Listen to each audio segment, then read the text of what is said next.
In this clip, we're going to talk about the proper way to remove and replace the EGR valve, or exhaust gas recirculation valve, on a 1997 Ford F-150. In this step, we're going to talk about removal of the brake booster vacuum hose in order to gain access to the EGR valve.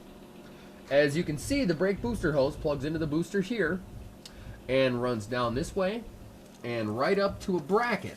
This bracket is sandwiched between the EGR mounting nut and another nut that holds the bracket on. So in order to service the valve, we got to get that guy out of the way. What I'm going to do is unplug the vacuum booster here and remove the nut and fold it out of the way. Your vacuum booster hose is going to wiggle out just like that. It has a grommet in the booster and ribs right here. There are no fasteners for these.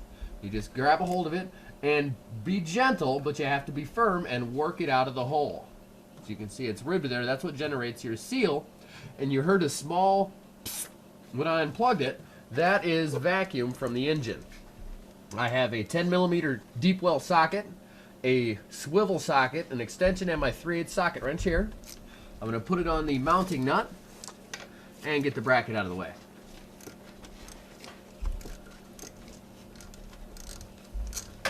Once you have it finger tight, you can go ahead and unscrew it by hand. You always, when you're working on an engine, if it's possible, break the nuts loose and take them off by hand.